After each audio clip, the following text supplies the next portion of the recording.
Éric Eslassi, bonjour.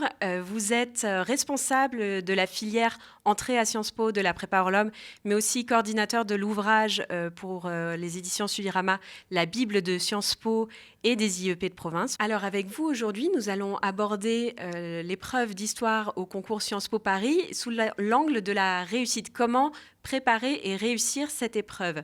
Alors, dans un premier temps, est-ce que vous pouvez rappeler quels sont les objectifs de cette épreuve d'histoire?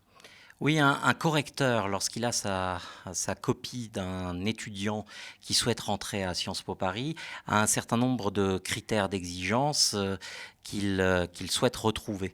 Le premier, c'est évidemment la connaissance d'un certain nombre de faits historiques, de dates, de mécanismes qui démontrent la culture historique de l'étudiant. Deuxièmement, c'est aussi le soin apporté à la rédaction, la capacité à rédiger d'une façon claire et efficace sa copie. Enfin, point très très important, les correcteurs veulent voir dans la copie d'un étudiant une démonstration et non pas simplement la récitation de faits.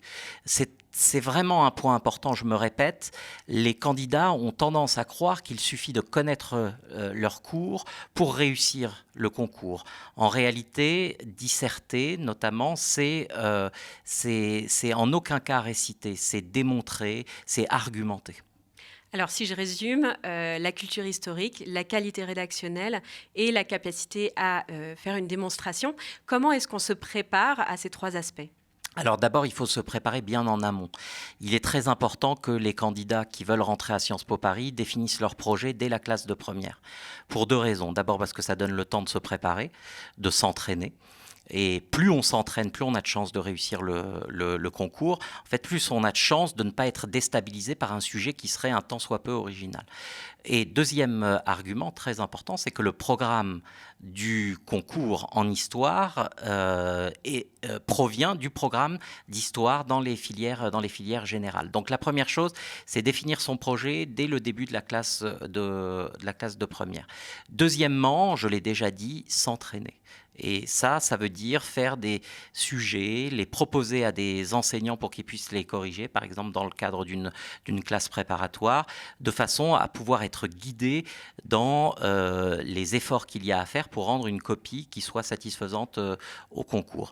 Enfin, troisième élément, il faut se préparer de façon à ne pas être gagné par le stress le jour de l'épreuve.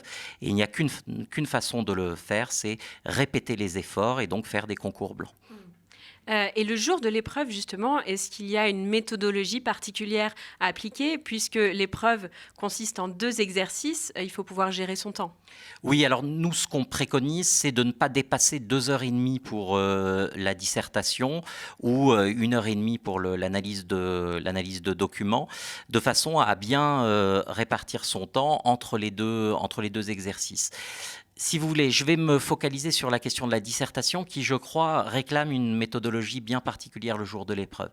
Il me semble que la première chose qu'il faut faire, c'est analyser scrupuleusement les termes du sujet sur une feuille de brouillon, de façon à ce qu'on puisse avoir des éléments de rédaction pour l'introduction.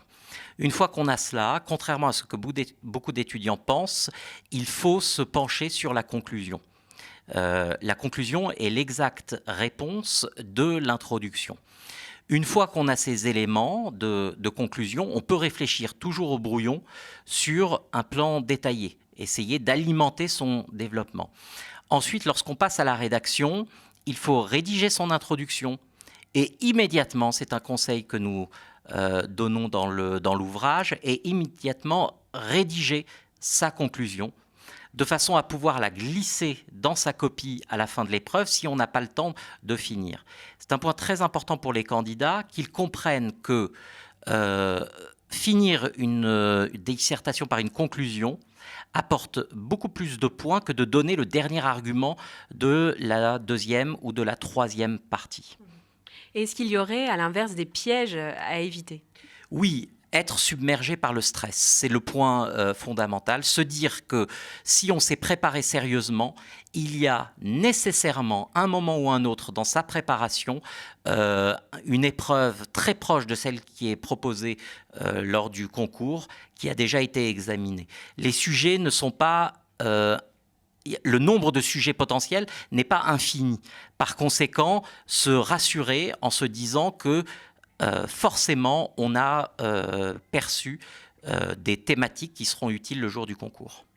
Éric Eslassi, merci.